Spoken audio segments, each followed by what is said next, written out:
What's up guys, it's your favorite Kiwi coach. I'll give you 6 months of your time. I'll give you the best golf swing of your life.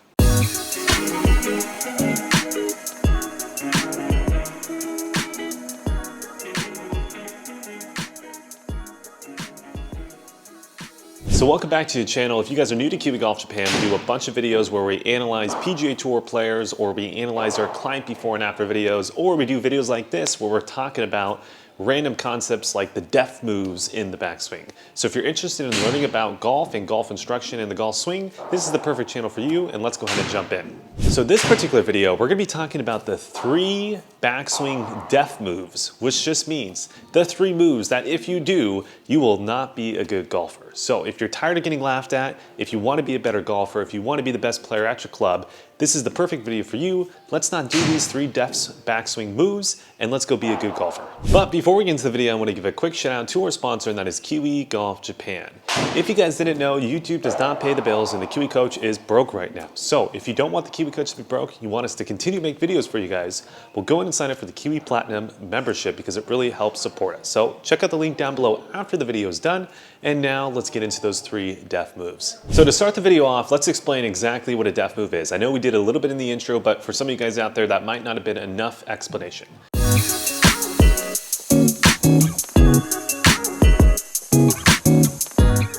So a depth move just simply means if you start to move into a position that is so far away from where you should be, you're going to have this massive redirection move to get back into position, and that in turn lies the depth move.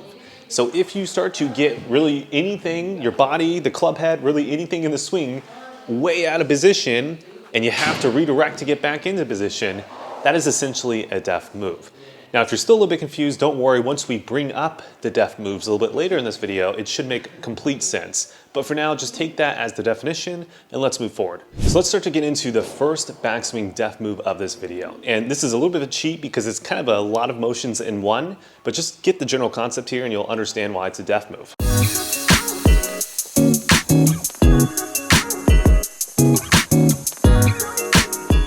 If my body starts to go too much down on the backswing, or maybe if my body starts to go too much up, or maybe my body starts to go too much forward, or maybe too much backwards, or maybe too much forward this way, or maybe too much backwards this way, those would all be depth moves. So as you could probably just guess there, a little bit of a cheat, right? Because it's quite a bit of moves in one, but I'm trying to make this a very informative video, so we're gonna go over all of those. So now the reason why those would be an issue is because it's shifting your sternum all over the place, which sternum is pretty much directly correlated to where the low point of the swing is going to be. Not 100% correlated, but strongly correlated. So if I start to move my sternum all over the place in all those directions that we talked about too much, where you're gonna have an excessive movement to get back to a correct downswing position. So hence it becomes a depth move, right? That's the definition of depth move. Move too far away from one place, then to get back to the good place, you have to move an excessive way. That is a depth move, and this is our first depth move. So now you're probably thinking to yourself, you know, that makes a lot of sense, Kiwi Coach. I understand if I have excessive movements about what you just said, it'll make it really difficult to hit the golf ball. But you know, I see some tour players who do move maybe a little bit this way towards the ball or a little bit away from the ball. So maybe just a little bit is probably not bad, right?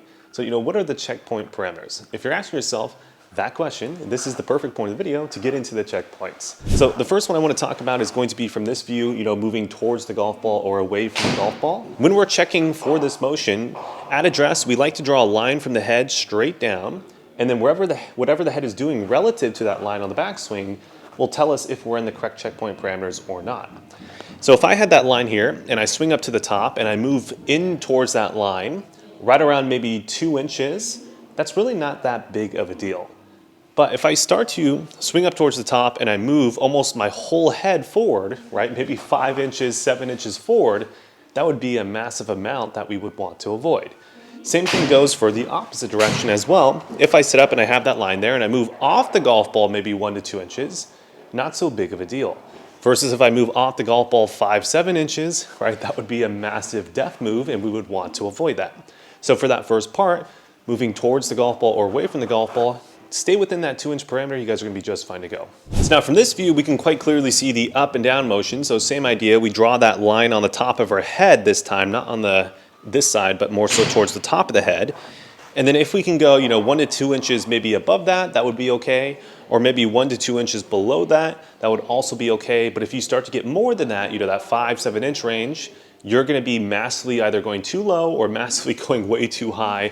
And it's not going to be a functional shot, and you're going to have those deft moves. And then last but not least, the lateral. So if I drew lines from my pelvic bone straight down, if I start to actually shift outside that box by 1 to 2 inches, that's not so big of a deal. If I start to actually go maybe a little bit this way at the top of the swing, also maybe not so big of a deal. Now I do want to say one thing though, for people doing kind of this move, there's maybe no PGA Tour players that I know that actually physically almost go this way on the backswing.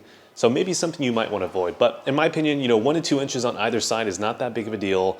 If you start to get more than that, you're in an issue, and that's going to be a deft move. So now later in the video, we're going to talk about, how to actually fix these, which means, what are the direct body parts that are causing what we just talked about. But for now, let's move into the second backswing deft move, and this is going to be club head or club shaft wobbliness.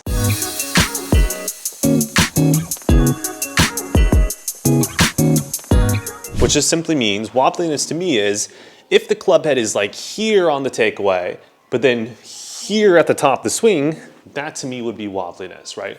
When the club head is moving from way outside the hands to way behind the hands, or maybe way behind the hands to way in front of the hands, that is excessive wobbliness in my opinion, and that would be a massive deft move that we want to avoid.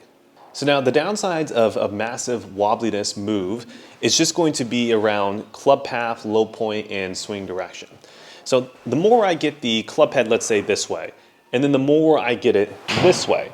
Well, if I come down and try to hit the golf ball from here and don't do anything, the face is wide open and the club head will never move out towards the golf ball enough to hit the ball, which means I have to have a pretty massive steepening move, then stop that steepening move, and then start to move into the golf ball.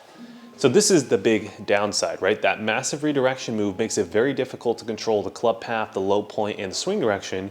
Hence, you're gonna have a very difficult time controlling all the data points that you want to control. So why do it, right? That would be a downside. So now when it comes to the proper checkpoints, there's typically, in this case, position 2 you're checking for, P2.5 you're checking for, P3 you're checking for, and then position 4. Now, as we start to get into position 4, I think there's the greatest amount of variance of okay range because, plenty of golfers are across the line, plenty of golfers are laid off, right? So that's not really a big indicator of whether you're going to be a good golfer or not. But when it comes to P2 and kind of P2.5, P3 range, I definitely think the ranges are much tighter when you see good players. They typically are within these ranges. So as I get to position 2, really the checkpoint parameters are, we would like to see the club head anywhere, inside the hands, or sorry, not inside, in line with the hands, maybe now slightly inside the hands, or maybe outside the hands. I typically talk about a 10-degree variance, right? So 10 degrees inside is okay, 10 degrees outside is okay. But if you start to get a lot more than that, you're definitely going to find some issues. The next position would be P2.5. So typically we like to see the club shaft on the forearm like it is here. If it's about 10 degrees flatter, maybe around here, it's okay. 10 degrees steeper, more towards the middle of the bicep, that's okay. The main point here is if you start to get outside that range, you're definitely going to start to have to be wobbly, which is not what we want to do. Moving into position 3, that's going to be kind of that 35 to 40 degree range. So if you're outside that range, now you're going to start to definitely have to wobble to get back into position.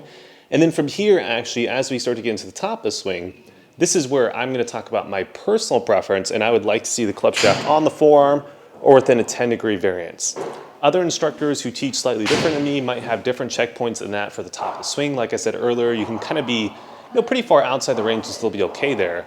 But personally, those would be the checkpoint parameters that I would like to see to avoid the wobbliness. So now let's get into the third and final backswing deft move, and this one by far is very, very common, and we see it all the time in lessons.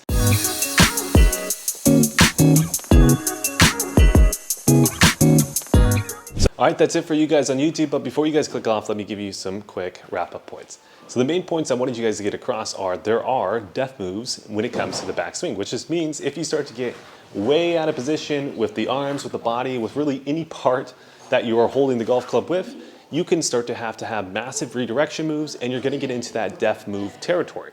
So if you want to become a better golfer, you want to level up, you got to really know what are the deft moves. So hopefully these 3 deft moves that we talked about really, cast a wide net and you can have a lot of moves to maybe focus on in the future to get your swings better. Now, if you guys want to learn the part where you find the direct body part correlators, we'll sign up for the Kiwi Platinum membership. You guys will be able to watch it there, and you can get all the information from that. Last thing, I want you guys to check out Hiroshi-san, our new instructor's waiting list. If you guys are one of the first 10 people to sign up, you guys will get a free Kiwi Lifetime Platinum membership, so a lifetime deal to our membership, and potentially the chance to win a free round lesson with myself and Hiroshi. So check that out, like, comment, subscribe, share, all that good stuff, and I'll see you guys in the next video.